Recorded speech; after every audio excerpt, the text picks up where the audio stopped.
This is a Headgum podcast.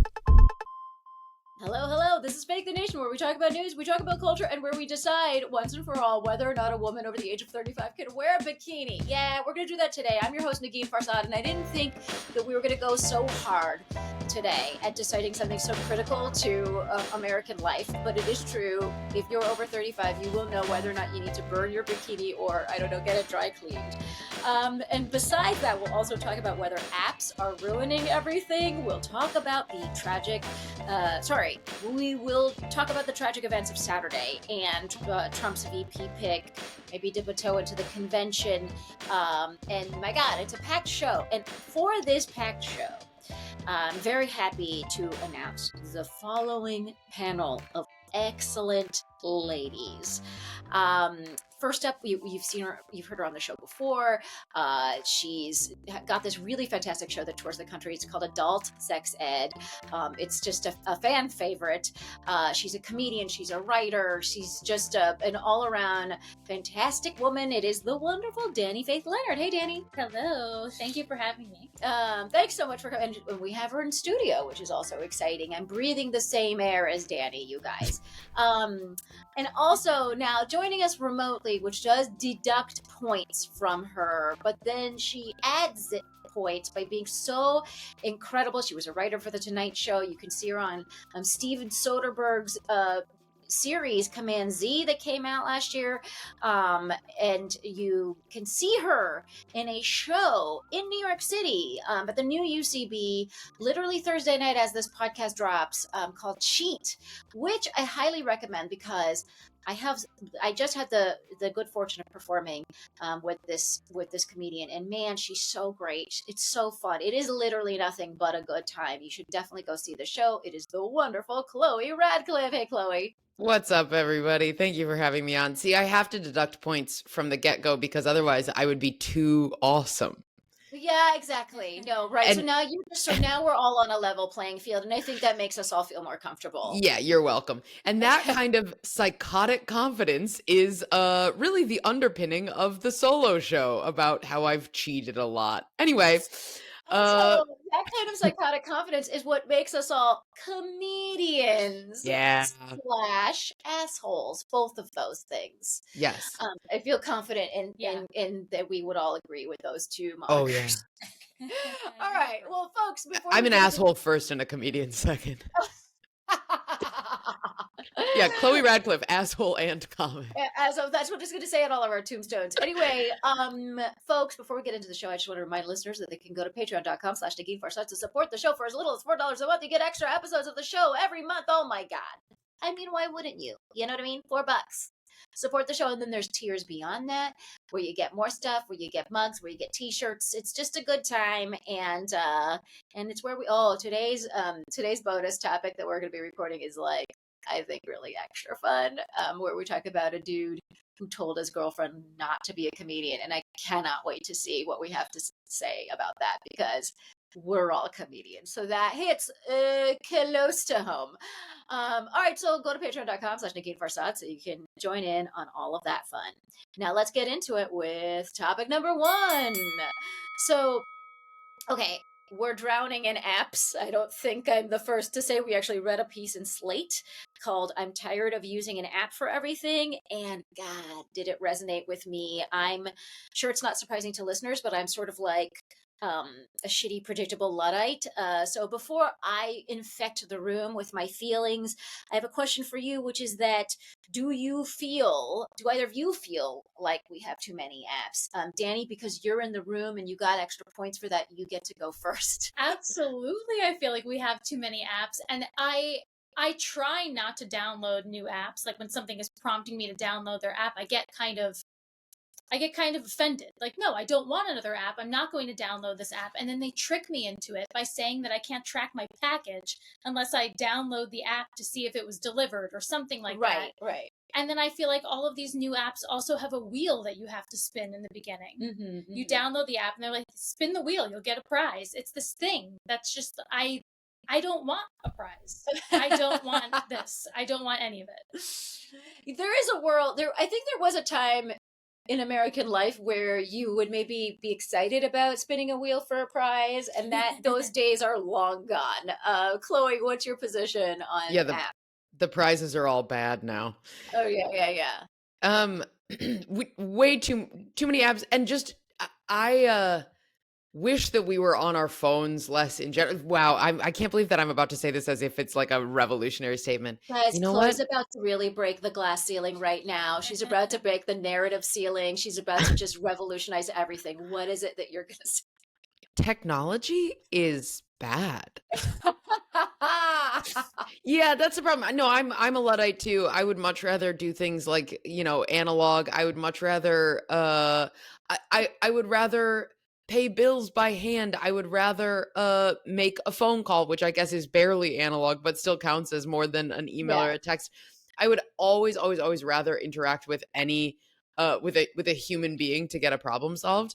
And we just the phones just know that, like, my phone is my best friend, and if I can't find my best friend, I start to get worried about my best friend. I'm like, oh my god, she's missing, she's somewhere alone, she's cold, she thinks I'm not even thinking about her. I hope she knows that I am thinking about her. Yeah, it has absolutely infected me in a way that I know is bad, and I can feel it overtaking my entire life. And I absolutely wish that we didn't have to download an app for everything. I absolutely wish that we didn't have to have our phones in our hands. But then the problem is, I yell at my mom for refusing to download the apps, and I yell at my mom for, like, my mom turns her location services off in her phone because she's so scared of everybody tracking her, and she's right.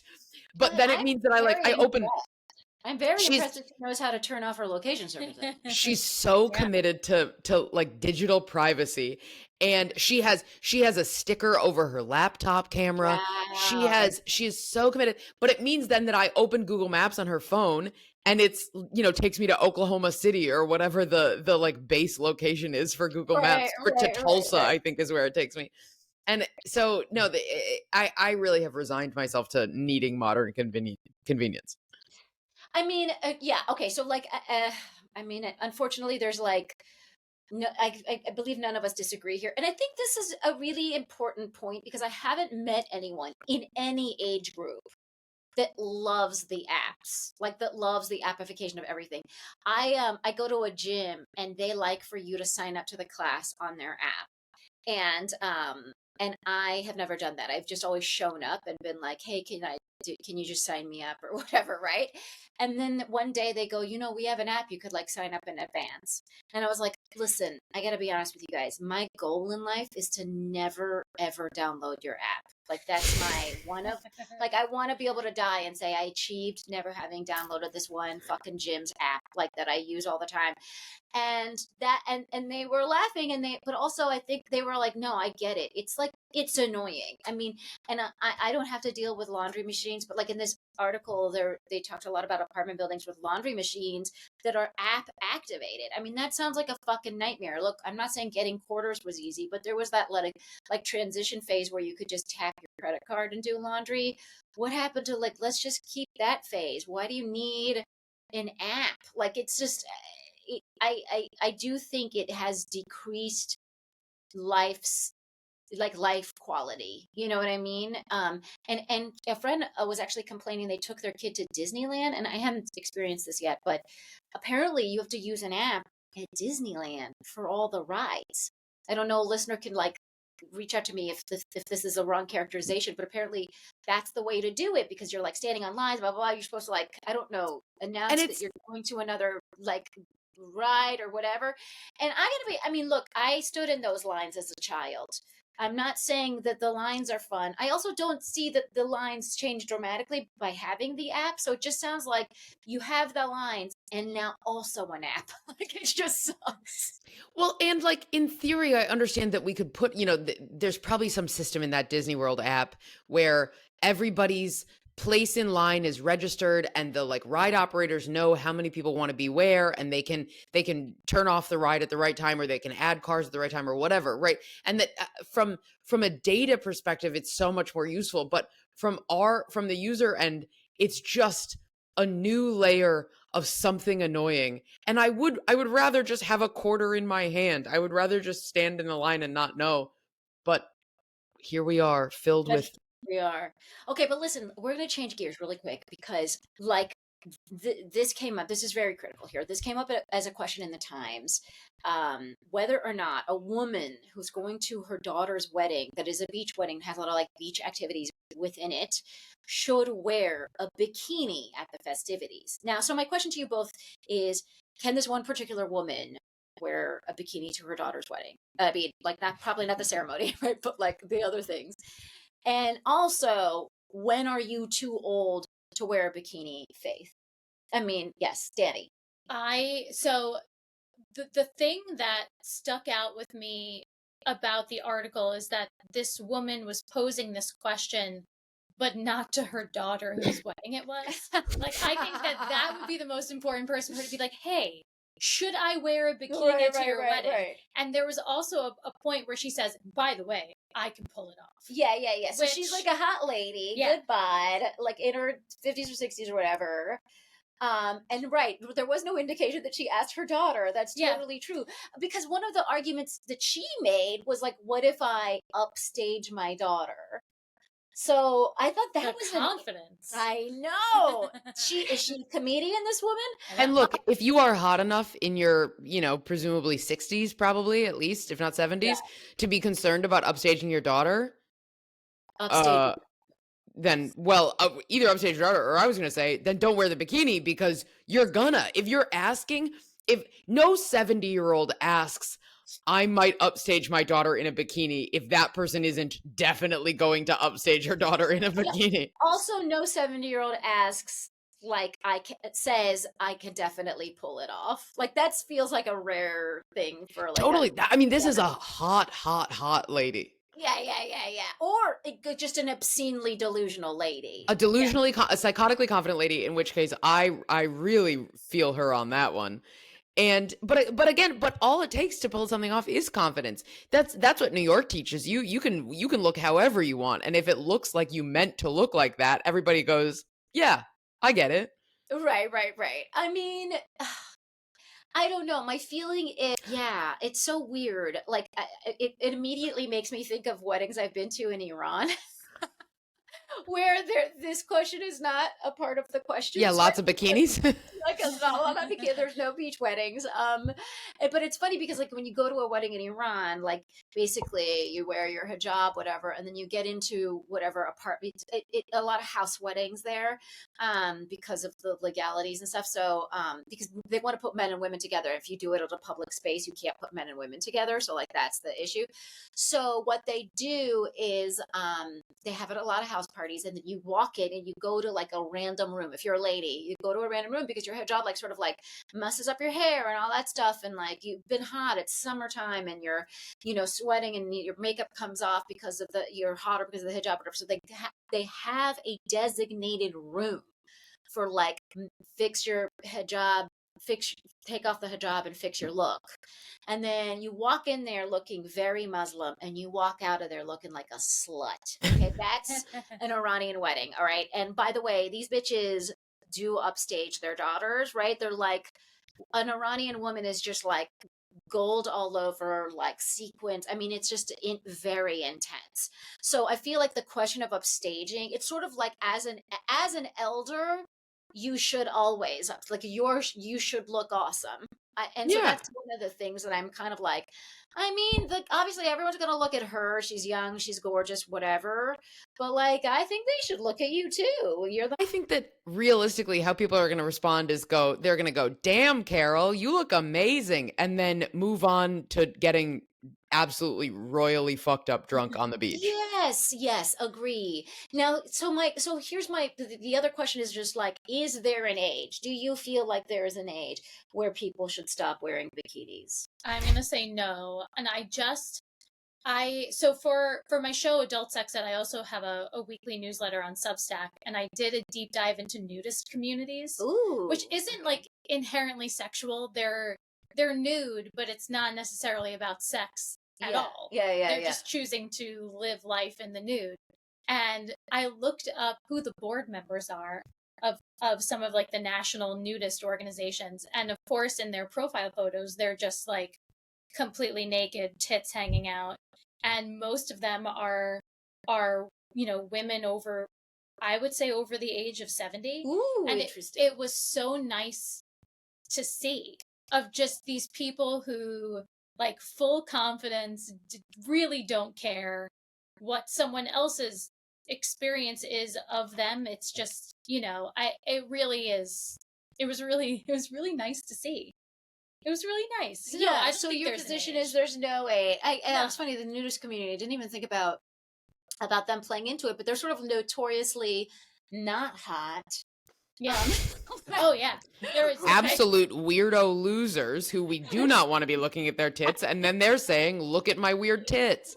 I do think there's something, when you like, I have a 5-year-old, and like I look at her life sometimes, and when she gets hot, she just wants to like strip off all her clothes, and she's just like, why can't we like walk around like this? You know what I mean? It's like she doesn't have shame or whatever and all those things yet, and I'm sort of like, wait, we're gonna make sure to work it into her. By the way, like the other, I don't know if I said this on this podcast before, but like I was going to a show and I was putting on my lipstick, and she goes, "Why are you putting on lipstick?" And I said, "Oh, sometimes it just makes me feel better if I put on lipstick or whatever." And she's like, "Well, you're beautiful either way," which is really sweet. And I just wanted to be like, "Oh, sweetheart, like I'm not though." You know what I mean? Yeah, Like, you're wrong. I was just like, you're gonna get, in a few years, I'm gonna work out with you that you actually do look better with lipstick. But and again, it's just funny because they don't have those feelings, and there is something sort of like really fundamentally human about just being like, yeah, I'm not wearing any clothes today. Like, I get that, I get it. I'm not doing it. I don't even like being naked when I'm 100% by myself. So that's where I am. But like, I get it. All right, folks, let us take a quick break so we can hear about our sponsors. And when we get back, we'll continue. And we are back, and we're ready with topic number 2. Okay, so I'm actually not gonna, I don't have any notes about this. I don't have any, this was such a weirdly horrible thing that happened on Saturday. I happened to be in Arkansas, in Fayetteville, Arkansas, doing a show, when I was about to go on stage and do a show, when the news came that there was a shooting at the Trump rally, an attempted assassination of the former president. That there was casualties, and it was just entirely shocking. So I guess my first question to you both is just, how did you feel, Chloe? Like, what was your initial reaction to it? Exhaustion. I mean, you're being much more empathetic than I am. I'm like, oh, you got to be fucking kidding me about just the whole. It feels like thing after thing after thing after thing after thing. The pace of dramatic events is accelerating, and I used to be in Trump fashion. I mean, it's like, this is it's like everybody wanted something to feel totally not at all like 16 or 20, and here we are, and it's like, I think that exactly, and it's so much worse. Yeah. It's a very careful what you wish for situation. Yeah, I should be more locked in. I should feel worse about it. I should feel more scared, but it's so draining to think about it and to deal with it and to organize and to consider the implications and all. I mean, it's just like, ugh. Right. Dani. I happened to watch it live, which I'm not a person who ever experiences wild events live. Like, I feel like I'm usually late to the game, finding out that something happened. I happened to have CNN on. I was catching up on work and it was in the background, and I looked up because it was a part in the speech where he was being like really animated and saying really crazy things. So then I'm watching, and it happened, and they cut the feed. And so... Oh, so then it just went to the anchors or something? Yeah, it went to the anchors. So him get shot, which I wasn't really confused that was what happened. That was... It was clear, too. It was clear. Like, I heard the pops, And then, suddenly he was gone and he was underneath the podium and Secret Service were on top of him, and then it cut the feed. So for the next few minutes before they went back to it, which I'm going to say was maybe 10 minutes later, my brain was like, is he dead? Is he good? Like I had so many questions and thoughts about it. And also just thinking about the implications of all of those different scenarios and not knowing how I felt about any of it. It was very confusing. So it's interesting because like I said, I was about to go and do a show in Fayetteville. I was emceeing as well.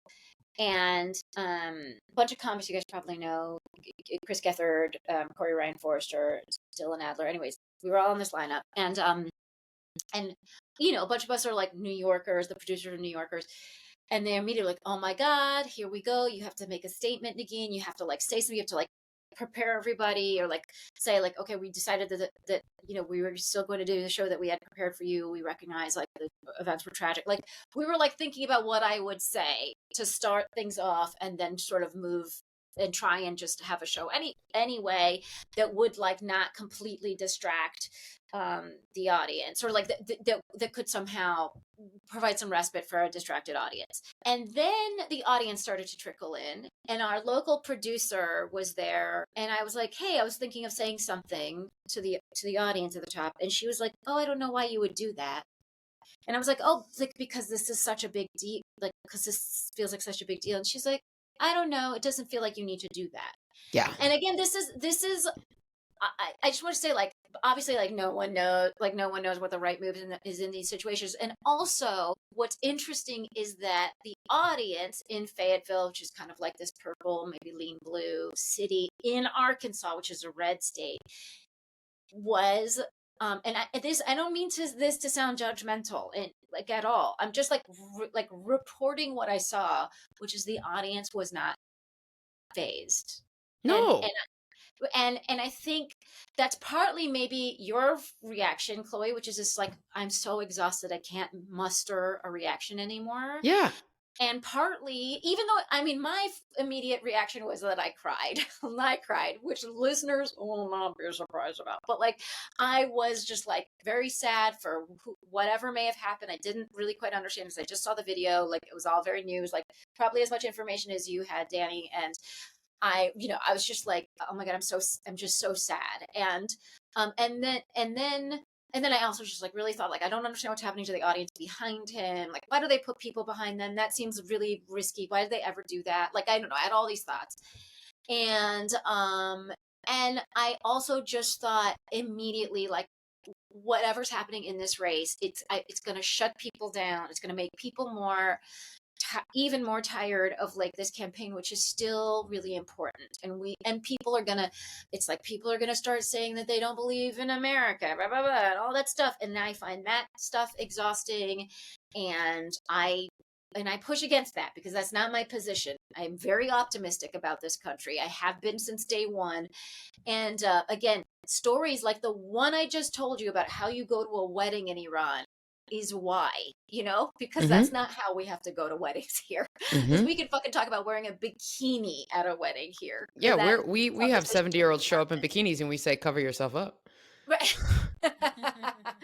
So I think I felt like, I felt a whole host of just reactions. And in fact, because the audience I think the other thing that we sort of maybe don't realize is even if people do vote for Trump, and like I'm sure there were Trump voters in the audience, they are not they don't love all of this stuff, right? They don't. And I think people said that about his first term. He was fine, but like we don't. Which if anything is just an indictment of the Democratic Party, because it's like, there's a big vacuum that we could fill. There is a lot of people where we could be communicating to them, and we and we're having a communication problem, which is like, failed. Do you not remember how much you hated all of the drama? Like, it's weird. It's weird. I think the communication problem is in the positive direction. I think the communication problem is we are not, the Democratic Party is not effective at communicating. We are on your side, and it's largely, in my opinion, from a class perspective, that like that when people are like, oh yeah, I don't like the drama's annoying, but he's on my side, usually from a class perspective. And that's absolutely not true. But the Democrats have really fucking flopped on doing anything about that. Right. And it's funny because it's like, there was like a child, there was a child credit during, the first part of Biden's term that was extremely popular. It actually brought children out of poverty by like some significant portion. I don't remember the numbers. And we weren't able to keep that going. Obviously, we have like, Congress is its own thing and whatever. But my point is like those are the kinds of policies that actually a working class person would enjoy, but we have a terrible time of promoting those policies. Right. And look at how we just talked about it, how the 10 seconds ago, calling it a child tax credit makes me be like, not you, but the government, shut the fuck up. What are we talking? Like, it makes my brain turn off. If we called it money for kids, people would be like, oh, good, I'm into that. Yeah, but a child tax credit is like, you're talking about taxes, gross, don't want that. A tax credit sounds like that's just going to be more paperwork and I have to like figure that out.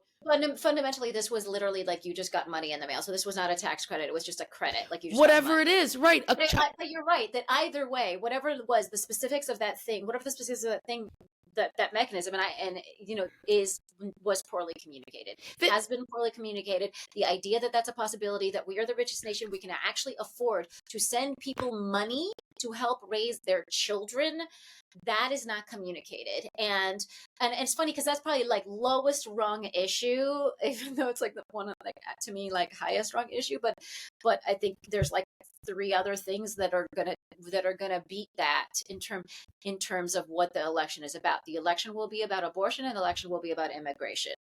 Those are like the 2 things that the election will be about. In fact, the fact that we can't push the Overton window over to include something like this child credit is also really sad. I hope that this doesn't push the Democratic Party further into just like positioning themselves as like, we are the alternative to the worst. Right. Which so you feel that is not like that's not effective. You feel that's not effective. I think it's effective to a point, but I also think that you have to get people excited about what they're voting for. So like especially people who maybe don't think that white nationalism is the worst. Yeah. So what do you think the effect of the photo of Trump and the fist in the air and all that stuff, like how do you feel that what does that do for the average voter? Where are you from, Dani?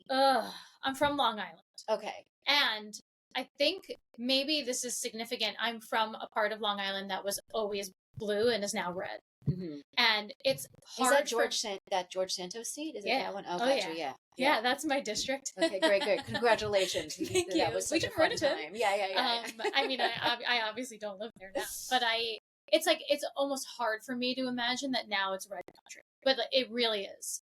And it feels that way when you're there. My sister lives on Long Island now, and I go and visit her. I'm sure they're back at it, but for a long time, they were having Trump parades every weekend.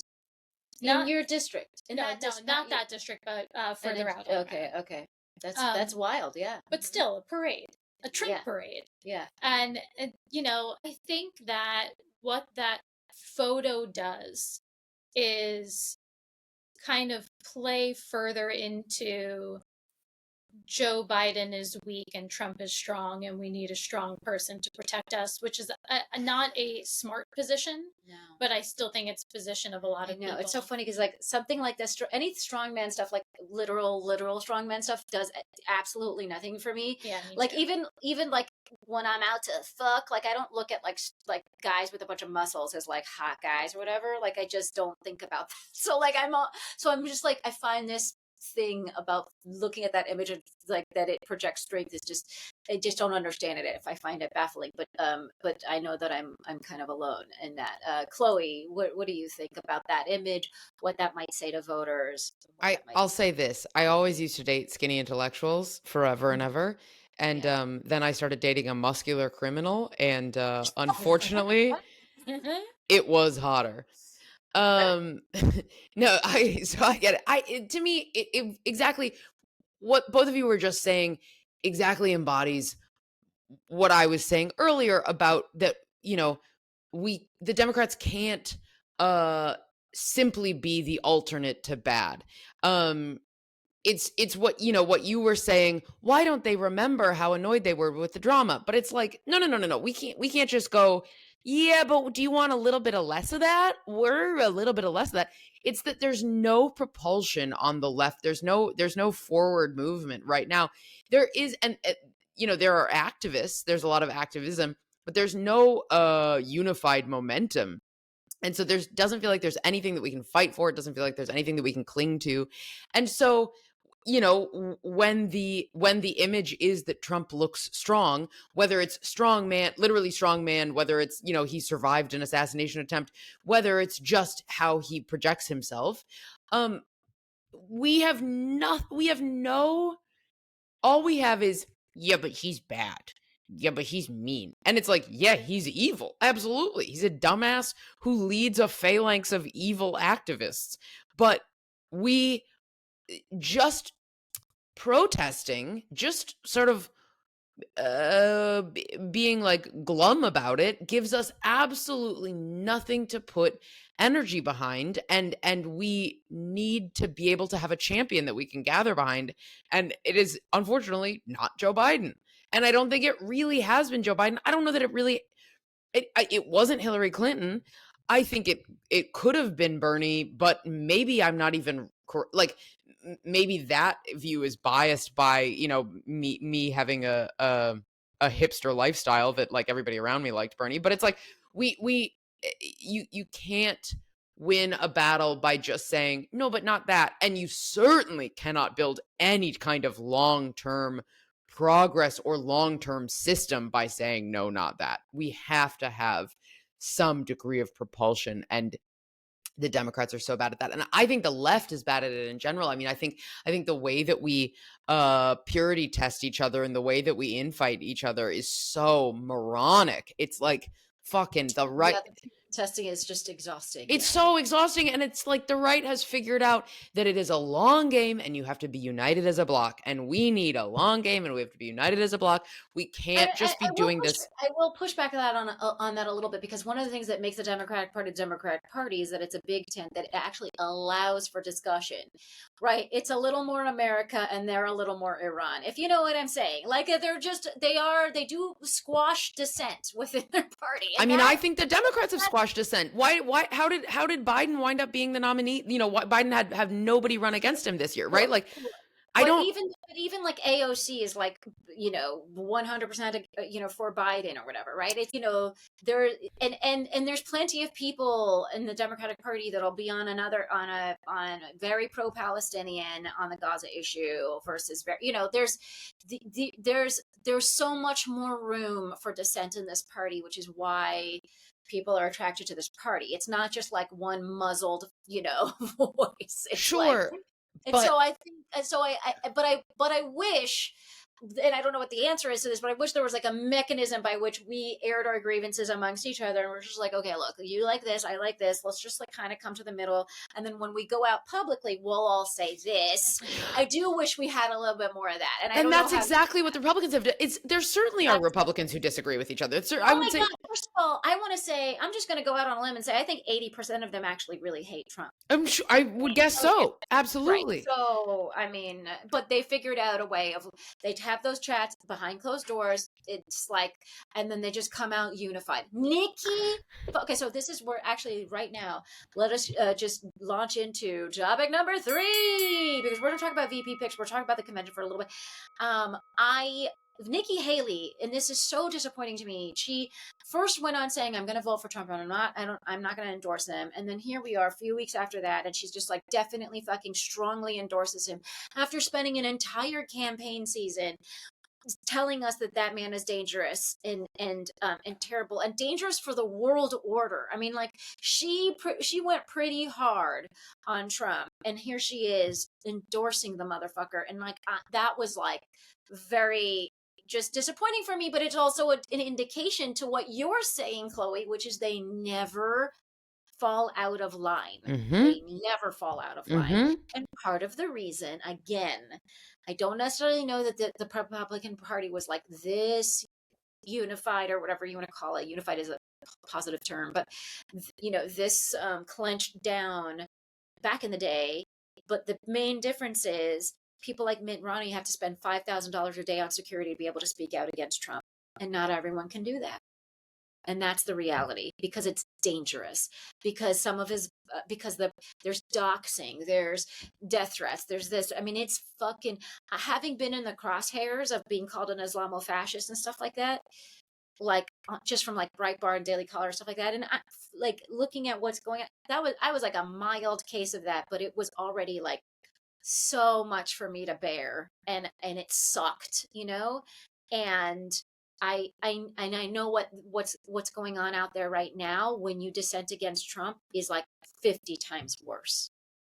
Totally. There's the like real material threat when you dissent. And then also there's just, I think, so again, that's the stick, right? But the carrot is that they have in view, they are running everything against the framework of what ultimately moves our interest forward in the long term. And there's a very singular answer, and they fall in very singular lockstep. And we do not ask what ultimately moves our interest forward in the long term. I think the Democrats are much shorter term thinking. I agree. We don't think about, and we also just like don't think so hard about winning. And I find that very like interesting about what we do. Don't think so hard about winning long term. Yeah. Keep going. Yeah. So let's talk about the VP pick, because that was announced this week. Also, apparently, Governor Justice had his puppy in his speech, so that was apparently very popular. Which I thought, I was like, should Kristi Noem bring out the carcass of her dead puppy? That would be an interesting contrast. But last chance for Kristi Noem jokes, you guys. You got to get them in there when you still can. Yeah, get them in before we get doxxed. Yeah, right. Okay, so JD Vance. Just a couple of quick fun facts about JD Vance for you two. He opposes abortion rights, even in the case of incest or rape. It says there should be exceptions for cases when the life of the mother is in danger. He's also supported having the ultimate details of the policy prescriptions for abortion be left up to the state. So it's kind of like states' rights, but also these basic rules. He doesn't care what happens to Ukraine one way or the other, which is something he's kind of said really, which is interesting to me, because again, it speaks to like Nikki Haley was talking about Trump, like is like threatening the world order. The world order in the post-World War II era has been established as the United States maintaining the peace. That's basically NATO and the United States has maintained the peace. It's not something like we necessarily teach in schools or talk about enough or whatever, but that's really the world is safe or whatever from world wars because of this particular world order that we've all agreed to. Europe has some powers, they're a balancing force, and then we have places like China and Russia that are more volatile and we don't know. And then there's the Middle East, which is a whole big mess. But we keep this thing from bubbling up through these mechanisms. And someone like JD Vance like doesn't care about Ukraine, and not caring about Ukraine means unchecked powers, the unchecked powers of Russia, and that's like scary. They're a nuclear power. So I just want to like say that out loud for anyone who like doesn't think about the world order like all the time. Anyways, Joe, he also said about immigration, he said Joe Biden's open borders is killing Ohioans with more illegal drugs and more Democrat voters pouring into this country, which obviously they don't vote. That is a lie. Just obviously we all know that. But anyways, it's worth saying. So I don't know, Dani, what was your thoughts on this VP pick? I mean, I did my own deep dive into JD Vance yesterday because I find him to be really, he's like a cartoon. He looks like Cartman, and I needed to know more about him. There were two things that stuck out. First of all, he was a never Trumper. He said really insulting things about Trump in the past. Yeah, he called him America's Hitler. And I read his best friend from, I think he went to Yale. I think it was his best friend from Yale was quoted as saying that, yeah, he was a never Trumper, but when his Netflix movie didn't get a great response from the liberal reviewers, that was the last straw. And so What? when his That's movie, hilarious. so So it's like that failed artist turned nationalist narrative. That's hilarious. So it was his best friend who said that in an interview? Yeah. Okay, that's really funny. Again, it's so funny because like I've been listening to some, convention coverage and stuff like that, and people are like excited about the pick. He's from Appalachia, so I should point that out if anyone's read Hillbilly Elegy. It's what it's about, and a lot of people are like, oh, he represents us or whatever, and I'm sort of like, in what universe does this like Ivy League educated guy like, represent you? So I always find that funny. I mean, again, it's not like you forget your roots or whatever. So like, yeah, he could still be like someone who really understands Appalachian living or whatever. And so I don't mean to like completely take that away from you, but it's funny because they also do complain about people with Ivy League degrees, on the right. That's like a common punching bag is like, oh, if you have an Ivy League degree, then you suck. You know what I mean? It's just like, oh, but this guy does too. So it's just a funny They all do. compartmentalization. Almost every speaker at that convention all went to the same schools. I think a lot of them do, which also speaks to the fact that he called him America's Hitler speaks to an opportunism with this guy, which I find gross. Like that to me is probably the grossest part, is just like, oh, you'll just say whatever just so that you can have power. Power seems to be what's of interest to him. Of Chloe, course. what do you think of this guy? Oh yeah, it's like very obviously all about power. But again, JD Vance as an individual has the same kind of laser guided focus on what advances me in the future. Mm-hmm. As the Republican Party as a whole has laser guided focus on what advances us in the future. They are better at communicating, and to me, it's like, I am kind of in the who cares about JD Vance? Plug in whoever, right? Plug in if Nikki Haley got tapped to be VP, she would take it after she talked against Trump, right? Like they all would. They all want power. They're all playing the same long game. And like the hypocrisy about Ivy League versus, he comes from the woods. It's again, it's the same communication problem that we are bad at communicating. We don't talk about class enough. And they are very good at obscuring class and sort of playing class fantasy. Though he obviously grew up very poor. Yeah, it's like he's a hypocrite, and so are they all. He wants power, and so do they all. And I wish that we wanted a little bit more. Or like, can we have a little JD Vance injection into all of us? Yeah. I see your point. I guess we'll keep seeing how this convention unfolds. Unfortunately, Trump is going to speak after we tape, so we're not going to be able to talk about that. But so far, it feels like a ho-hum kind of convention in the MAGA style of like they have those particular types of speakers, and they say a combination of three things about the border and Biden being,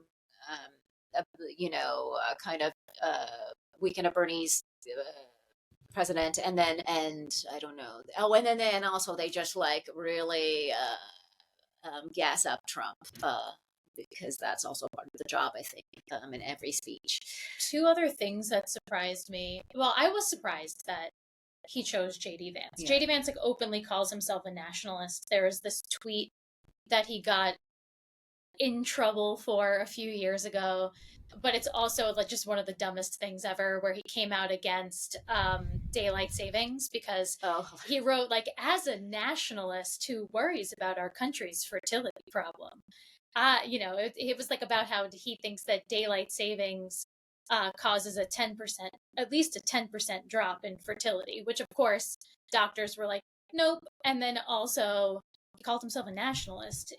Just casually in relation to daylight savings. Yeah, okay. And it's also like very eugenics-y. Yeah. But I think I was surprised because for anyone who knows about the history of the first America First movement in the 1930s, I think they were better at hiding what they were doing until they weren't. And I guess maybe it's just reached the point where they feel like they can openly talk and talk about being nationalists. Like I don't know. I But don't. they I can. feel like yeah, I guess they can. I mean, also that's one of the wonderful things about this country is that No. literally they can, but also they've created an environment in which it's now somehow okay. Oh, it's like, sorry, I feel like I'm really beating a dead horse here, but it's like, yeah, we are so far through the looking glass. Nationalism means nothing. I don't mean, it means something to people who listen to NPR, right? And I understand that that's who is listening to this podcast as well. But like, other than that, and we are 8% of the country, nationalism means nothing. Populism means nothing. Like, the words themselves are just like, that's a guy I like. That's all it means. I see nation. Yeah, I don't think people like are scrutinizing these terms the way we are No. in the bubble, which is like why the Arkansas situation is what it was, because people are not. Again, I think you're right that it all comes down to our marketing terminology needs to be better. Like, it needs to be. We need money for kids. We need women to be able to like have abortions when they want. And this is also and this is also the incredibly logical outcome of a culture that where the currency is video and audio and not written words. So like, in written words, people can sit and write a column for 900 words about what nationalism means and how that's dangerous and why that's dangerous. And that was in the 1930s, right? But now we don't live in that anymore. We live in sound bites. We have now for a decade. And so we absolutely, I don't think they're at the, like, I guess they feel that they can come out and talk about this. Me saying I'm exhausted by this proves that they absolutely can, because it's been such an onslaught, and it has been a coordinated onslaught for decades now by the people like the Federalist Society and by John, all of that, to create this tsunami that wears people out and that makes people go, oh yeah, sure, but I guess no daylight savings. Right. Yeah, sure. So, was that your last thing on JD Vance? Did you have one more thing? No, I think that was it. I mean, he needs sex ed. He needs sex ed. Right, I don't think, the amount of, by the way, sunlight and daylight, the sunlight and nighttime remains the same in daylight savings as it does in not daylight, whatever. Like, what I would be curious to know is, does he earnestly believe that? Right. Or does he know? He seems too smart. Right. Yeah. He seems too smart, and that's why I think. Yeah, but a lot of smart people say stupid things. He just reeks of the opportunism, and it like grosses me out. Yeah. Okay, but folks, I want to leave you on a positive note. Which, like, considering everything that has happened, we actually, like I said, I was on the road with some Faith the Nation favorites, Chris Gethard and Tori Ryan Forrester, and the three of us sat down in a hotel room in Arkansas, and we recorded a little bonus pod that is going to drop in your feed on Monday. And I think what again, that we recorded that literally hours before the events of Saturday, but I think the sentiment of that pod that you will hear still remains true, which is that we were in, like, America, also New York is America, but whatever, we were in other parts of America, very red states, very, in some very red places, and we were meeting delightful people. We had a great time. And I think part of what happens too with liberals is just like the incredible panic and bedwetting that we do, that is actually, that lives in this kind of like isolation. And I just really, it's like one of my dreams for like everyone to travel everywhere in the United States to see what it is that we're actually about, and that you would have so much of a rosier opinion of your neighbors if you did that. And so please listen to that episode on Monday, because I think it's just like a little reminder, especially someone like Corey's from Chickamauga, Georgia, lives there, works out of there. So you are going to hear about the red parts of the country that, like, I think a lot of times liberals demonize or think something sketchy is going on there. P.S. Nothing really sketchy is going on there. No, the sketchy stuff is all in the Federalist Society. The sketchy stuff is all in Washington, D.C. And the American Heritage Foundation. Conservatives, broadly speaking, conservatives are awesome to hang out with. Like, the policies are the evil things that most people who have been sort of brainwashed into it, and I don't mean to remove their agency. I mean, because the Republican Party is very effective at this, but most people who have been lied to by the Republican Party saying that the Republican Party would fight for them, those people are awesome. Yeah. All right, so listen to that pod drops on Monday about how those people are awesome. Yeah, those people are awesome. All right, folks, that is the end of the show. My God, what a wonderful way to spend the afternoon having a conversation with you guys. I would love for the people of Fake the Nation to be able to follow you and all the awesome things that you do. Chloe, where do they do that? I am at Chloe Badcliffe on all socials, like my last name Radcliffe but bad, and I have my solo show called Cheat. It is happening, if you're listening to it on the day that this is coming out, tonight, Thursday, July 18th, and next Thursday, July 25th at the new UCB at 2nd and 14th in Manhattan. And Dani, where do they find you? You can find me on socials at Dani F. Leonard. And then I also have an adult sex ed Substack, a newsletter that goes out every Wednesday.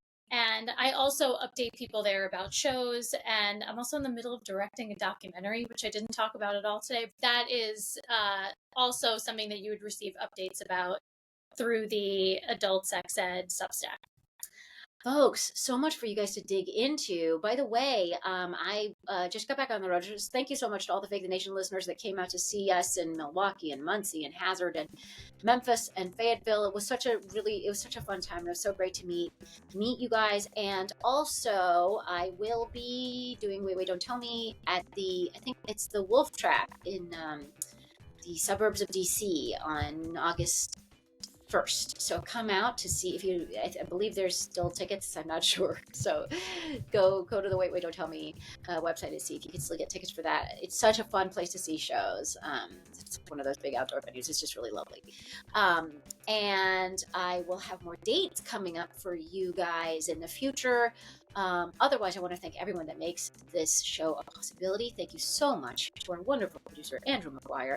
Thanks to everyone at Headgum. Thanks to Gaby Alter for our theme music. If you have any questions, concerns, comments, you can email us at fakethenationpodcast@gmail.com. By the way, I love it when you guys send me your stories. Keep them coming. There's a couple stories that I'm going to dig into in the coming weeks that I got last week. So keep that stuff coming. What do I also say at this point? Patreon.com/Negin Farsad to support the show. And otherwise, we'll be back in your earballs next week.